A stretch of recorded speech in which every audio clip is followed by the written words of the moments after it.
Dear Kuya Poy, pakitago na lamang po ako sa pangalang Sheila. 31 years old na po ako mula dito sa Taguig. Currently working and staying po mula rin dito sa Taguig. At syempre, hindi biro ang city life at talagang mabilis lang ang facing ng buhay dito, pero hindi tungkol doon ang kwentong ibabahagi ko sa inyong programang Heart to Heart sa 105.9. Tungkol po ito sa hindi ko alam kung ano nga ba ang dapat kong maramdaman sa aking karanasan. Sobrang vivid po sa akin ang mga tagpong nangyari. Kuya Poy, nag-umpisa ito sa aking basang-basang sapatos. As in, legit na basa. Yung tipong naligo sa ulan tapos hindi pa natutuyo. Pero wala kasi akong choice. Nakakatawa nga ang experience na yun. Galing pa po kasi ang sapatos na yun na in-order ko nga sa online shopping app. Kahit ilang araw pa lang lumipas nang dumating ang parcel, ay ginamit ko na rin ito kasi alam kong espesyal na araw ito na makakasama ko ang boyfriend kong itago na lamang din natin sa pangalang Janus. Ang sabi ko na lamang sa sarili ko, ay okay lang to. Saglit lang naman. Magde-date lang naman kami ng boyfriend ko. Di bali nang medyo namamasa ang mga paa ko sa sapatos. Iyan ang akala ko. Nagkita nga kami ng boyfriend ko. Ayos lang naman po noong umpisa. Lakad lang kami ng lakad at kwentuhan ng kwentuhan. Pero bigla niyang sinabi na dumaan na raw muna kami sa condo unit niya. At doon na nga ako kinabahan, Kuya Poy. Siyempre, cool lang ako. Pagdating namin sa condo, boom! Naka-aircon si boyfriend. As in, malamig na malamig. At ang ibig sabihin din ay sarado ang mga bintana ng mga oras na yon. At doon na nga nagsimula ang matinding kaba ko. At ang iniisip ko magpasa hanggang ngayon. Habang tumatagal kasi ay nararamdaman ko na yung mga paa ko ay para bang angkat na. Yung mainit yung pakiramdam. Yung para bang may sariling buhay na sa loob ng sapatos ko dahil nga hindi ako komportable dito at basang-basa na ang paa ko. Sa isip-isip ko, huwag sanang mangamoy. Pero parang mas lalo lang lumalala ang mga eksena habang lumalamig din ang paligid.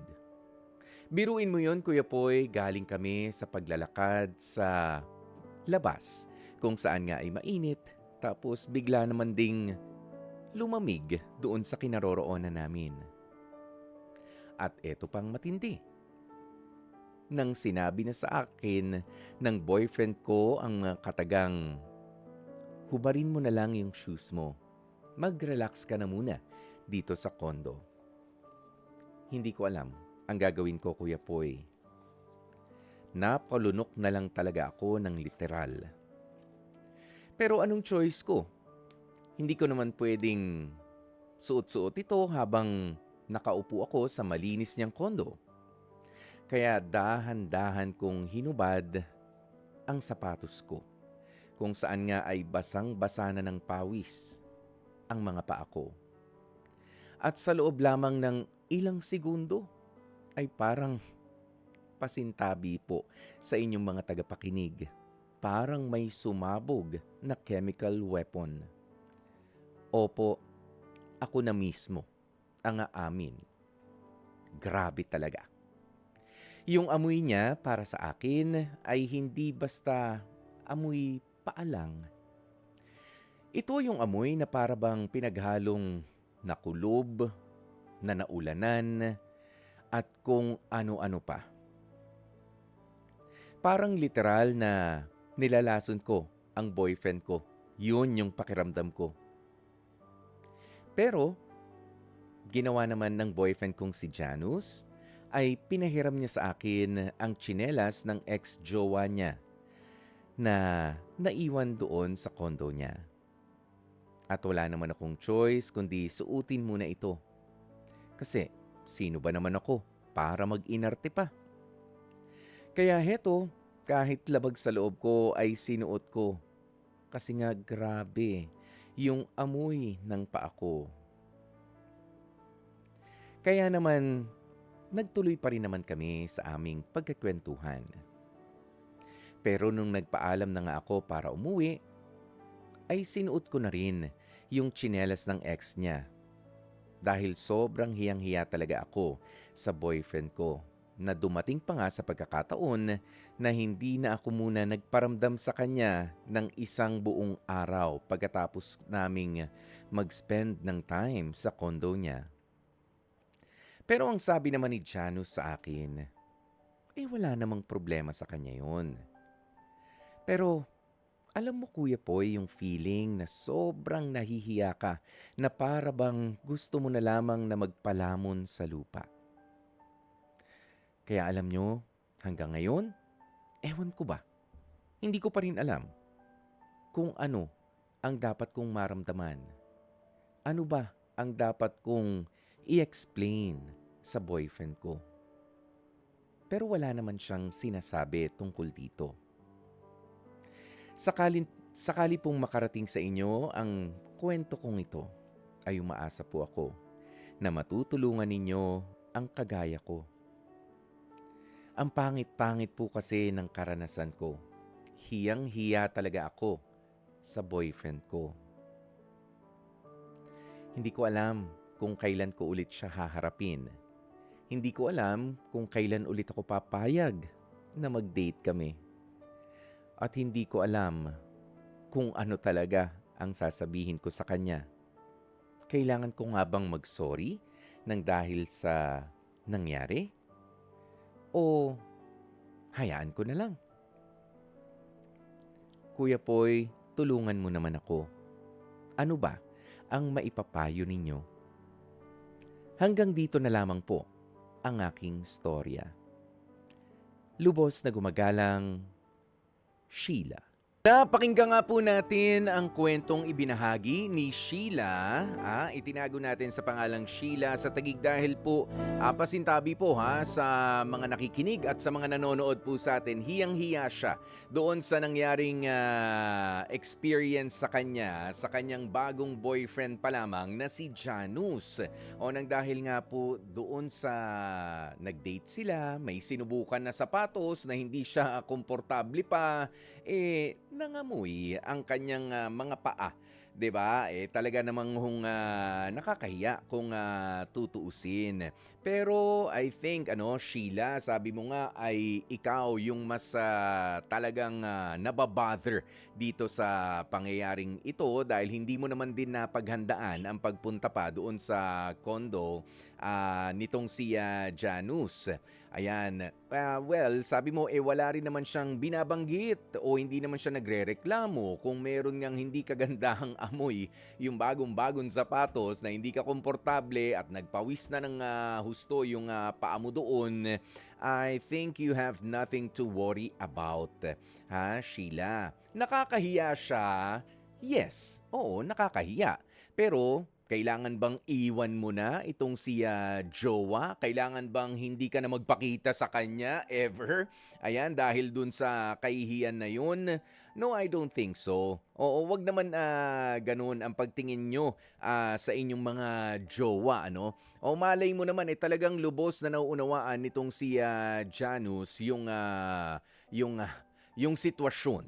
Okay? Ikaw ba? Sheila, sinubukan mo bang i-explain? Sinubukan nyo bang mapag-usapan kung bakit sa tingin mo ay nagkaganyan yung hindi kagandahang amoy ng mga paa mo doon sa pagbisita mo sa unit nitong si Janus? 'Di ba? Oo, O nagreklamo ba, talaga bang pinagtawanan ka nitong si, Janus? 'Di ba nag-usap kayo, nagkuwentuhan pa kayo. Oo, pero I think medyo distracted ka na 'no nung nagkukuwentuhan kayo dahil ang focus mo nandun sa parang gusto mo nang umalis. Sabi mo nga, gusto mo nang, makaraos doon sa experience na 'yon dahil hindi ka na nga rin komportable kung magkukuwentuhan pa kayo habang sumisingaw ang hindi kagandahan na amoy ng iyong, paa. Pero kasalanan mo ba 'yon, Sheila? No, not even. Biruin mo, ang sabi mo nga, first time mo naman na sinuot yung sapatos na 'yon. Ang problema, Sheila, kung kahit ano pa ang sinusuot mo ay merong amoy, ang paa mo. 'Yun ang problema. Ibig sabihin niyan, merong bakterya diyan. Bakterya sa paa mo o sa mga sapatos na isinusuot mo o kaya naman ay merong fungi nga na nandyan talaga sa paa mo na kailangang gamutin. Hindi naman. It's just that siguro yung material, isisi na natin doon sa sapatos. Yun yung pinakamadali, di ba? Kasi kung hindi naman talaga normal na nangangamoy. Kasi seryoso pong ano rin yan, ano? Seryoso ho talaga na problema rin yung mga body odor. Sa mga magkakarelasyon. Yung iba ay sa bandang kilikili, yung iba ay sa paa, yung iba ay sa kung saan man nang gagaling, yung iba nga ay kahit sa mga sa ano to sa ulo, ayan sa anit, yung mga ganyan. Medyo nagkakasira sa relationship lalo na at hindi ina-address. 'Di ba? Wala kang ginagawa. 'Yun ang mali, Sheila. Ito naman, first time mong na-experience na tiyempo doon sa pagde-date ninyo ni Janus, 'di ba? Hindi. Hindi dapat 'yan na isipin ng husto. Nga lang, sinigurado mo ba na ikaw ay nilinis mo rin yung paa mo at yung sapatos kaya na in-order mo pa kamo online, i-chineck mo ba? Kung hindi komportable at talagang medyo malalagay ka sa alanganin. Ang pinagtataka ko naman, 'di ba, ewan ko, meron kasi yung iba nakikita ko mga hindi nagmemedyas. Isa rin ho 'yan sa mga isa rin 'yan sa mga meron naman yung meron yung mga mabababang medyas, 'di ba, na kahit papaano protected ang inyong mga toes. Ayan, para hindi nagpapawis kasi nga sa mga lugar na malalamig, of course magpo-produce ng sa mga dito sa lugar namin 'yan, ma-aircon dito. 'Di ba? Malamig, hindi naman para sa tao, para ho ito sa mga equipment dito kapag hindi ka nagmedyas dito, medyo mapapawisan din yung paa mo. 'Di ba? Ganoon 'yun. Pagka naman nandoon ka sa initan, naturalmente, talagang papawisan din yung paa mo.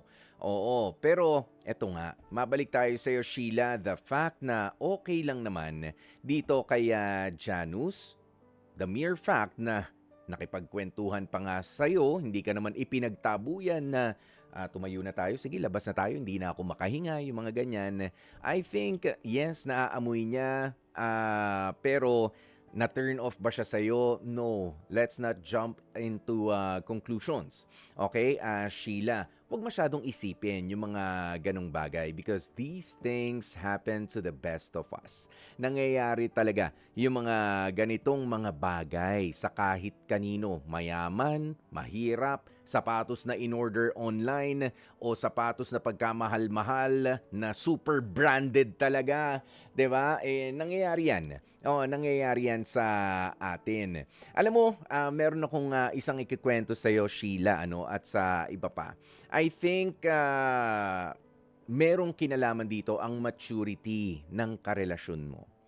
Meron akong kakilala noong, ito talaga true story nung nag-aaral pa ako nung college kung saan kaya nga naalala ko kanina meron akong personal experience dito. Hindi pala personal na ikwento ng isang barkada na meron siyang girlfriend na talagang in love na in love sila sa nila sa isa't isa nga lang. Nung ganun din, niyaya sa bahay, pinakilala sa mga magulang, at nung naghubad na ng sapatos si babae, syempre pagod kami sa college sa school, merong foul smell, na nagparamdam. At dito na nga, inamin sa akin ng, kaibigan ko na medyo na-turn off siya. Okay. Nung mga panahon na yon nakakatawa yung experience. Aaminin ko 'yan, nakakatawa. Sabihin mong nakaka-turn off, yes, maybe, pero para sa kanya nakaka-turn off. Pero sabi ko, just a few weeks ago, mahal na mahal mo dahil lang sa amoy sa paa, hindi mo na mahal. 'Di ba, yung mga ganoon. At ngayon, dito sa ipinakita ni Janus na hindi niya pinakialaman, okay lang naman, mag-on pa rin naman kayo. Oo, that what makes Janus a man, 'di ba? Yung kaibigan ko nung college, kami noon, at isa pa nga ako, sabihin na natin sa mga nakitawa, nagulat, 'di ba na, ay talaga, yung ganong kaganda, merong amoy yung paa. Hindi naman ako maniwala, 'di ba? Ganon yung mga reaksyon natin. Ayan, mga boys pa kami noon, 'di ba? Mga bata pa, hindi pa ganong ka-mature. Hindi pa love yung, hanap, kundi experience, siguro adventure, 'yan yung mga ganyan, 'di ba? Yun pa yung, hanap noon kaya medyo naisantabi yung, long-term relationship as in yung love. Kaya ako dapat ma-appreciate mo itong si Janus ano, dahil, mature enough na siya, para tanggapin yung ganitong mga klase ng pagkakataon. It's just a matter of explaining to Janus what really happened. 'Di ba? Sabihin mo lang, "Naku pasensya ka na, boyfriend. O na ganito kasi yan hindi, wala naman talagang amoy yung paa ko. It's just that, nung araw na yon, sinubukan ko for the first time yung bagong sapatos, akala ko komportable. Well, hindi pala." Yun. 'Di ba? I-explain mo.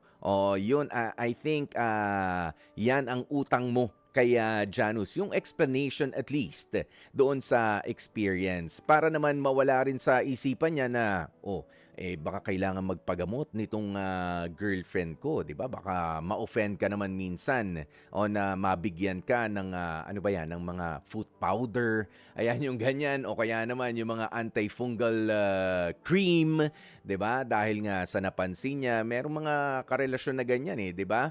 Oo, yung, straight to the point sila, alam nilang may problema, ito, para dahil mahal kita, kailangan magamot natin 'yan. Yung mga ganyan, para hindi ka ma-offend, Sheila, okay? Yun, i-explain mo lang kung ano yung nangyari. Huwag ka mag-overthink. Huwag ka mag-overthink, talaga naman nangangamoy yan paminsan-minsan. Ako nga, personally na napapansin ko yung sarili ko lalo na kapagka Sabado o Linggo na meron akong kinakalikot lang sa bahay. Alam mo yung hilamos lang ang puhunan? Tapos may kinalikot ka na sa labas ng bahay ninyo, naglinis ako halimbawa ng ganyan. Hindi mo na amoy yung sarili mo. O amoy araw ka, amoy kung ano man, 'di ba? Alam mo lang pawis ka. Pero minsan, alam mo, si Mrs. Popoy, sinasabi niya, naku, mag-shower ka na, lalo na yung inaabot ka na ng hapon, na wala ka pa rin ligo. Dahil masyado kang nandun nakatutok, di ba nangyayari yan? Nangyayari yan. Kailangan ba ma-turn off sa partner kapag ka ganun? Kapag ka naligo, pero may amoy pa rin, feeling ko. Mata-turn off ka at walang ginagawang paraan para mawala yung, foul smell na yan o hindi, ginagamot. Puwedeng ma-turn off. Pero kung ligo lang naman ang katapat, 'di ba? Palit ng sapatos, hugas ng paa, sabunin ng maigi, yung ganyan, tamang, hygiene ang puhunan, no. Hindi naman kailangan, na ma-turn off ka sa isang tao. Pero sa karakter nitong si Janus, nagpakilala rin siya sa'yo na, hindi siya ganoong klase ng tao na mata-turn off ng dahil sa meron lamang na naamoy o na foul smell mula sa mga paa mo nung bumisita ka sa kanila kahit bago pa nga lang kayo na magjowa. Pero ang tina-target niya talaga ay yung pagmamahalan. Yung pagmamahalan. Pero i-explain mo pa rin sa kanya kung ano yung nangyari. After all, sabi ko nga, ano yan isolated case, Nax. Di ba? Ngayon lang nangyari sa'yo. 'di ba, na ikaw mismo ang makakapagsabi.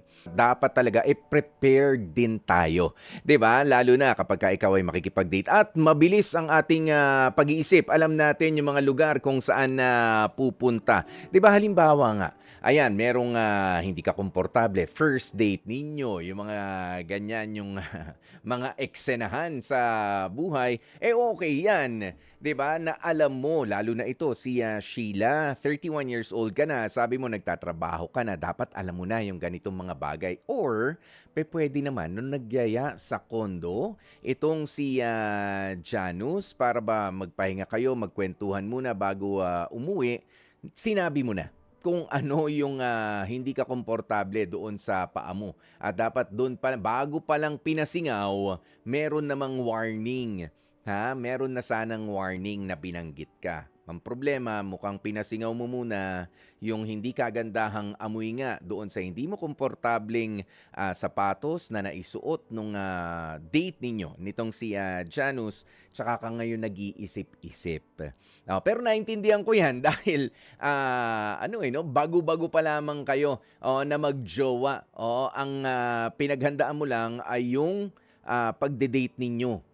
Pero yung eksena na mapapahubad ka ng, sapatos ay hindi. Isa pa, hindi maganda yung kalidad ng sapatos na yun, na nabili mo. Hindi mo kasalanan naman yun. 'Wag masyadong sisihin, Sheila, ang, sarili. Pero ang punto ho talaga dito, 'di ba nangyayari ang mga bagay na ito na nakakahiya sa ating mga karelasyon, feeling natin mate-turn off na sila. Kaya nga napasulat po itong si Sheila ay dahil sa nag-aalala siya sa kung anong pupuwedeng mangyari, anong pupuwedeng, isipin sa kanya, baka hindi siya marunong ng personal hygiene or what not nitong si, Janus. I suggest you just relax, 'di ba? Nakapag-explain ka na by this time kung, ano nangyari, yung tamang komunikasyon, 'di ba? Masabi mo na, "Wala naman akong," sabihin na natin, pasintabi po sa mga kumakain, "Wala naman akong alipunga," 'di ba? Wala namang gano'n. It's just that, ganito, ayan. Basta naka-explain ng maayos, feeling ko magiging okay naman 'yan, Sheila. Sa generation ngayon, huwag kayong masyadong nag-o-overthink, 'di ba? Baka yung mga bagay na gusto niyo nang sagutin sa isipan ninyo, nandun lang naman, sa kapagka nagsabi ka, nagtanong ka doon sa jowa mo, masasagot naman. Aanhin mo pa, nasayang pa yung oras mo, ka-overthink. 'Di ba, na na-turn off na siya, ayaw niya na sa'kin, o baka ikaw makikipag-break ka na dahil sa sobrang hiya. Pero sabi ko nga, bigyan niyo ng pagkakataon na makasagot naman din ang inyong mga jowa kung okay lang sa kanya at minsan pa nga dun mo maa-assess kung siya na nga ba talaga si Mr. Right. 'Di ba, na titignan niya hindi yung experience na yun, kundi titignan niya yung, experience na yun, babaunin niya yun para sa mga susunod niyo pang pagsasama. 'Di ba, nababalikan niyo na lang na kapagka kayo na after 2 years, 3 years, pagtatawanan niyo na lang yung experience na yun. Nakakahiya ngayon pero ang sarap lang din na napatunayan mo na, "Mahal ako nitong taong ito," kahit pa nga ganun yun nangyari doon sa first date namin. Maraming salamat sa pagsulat mo, Sheila, dito sa Heart to Heart. At diyan na nga po natin tatapusin ang ating Dear Kuya Poy,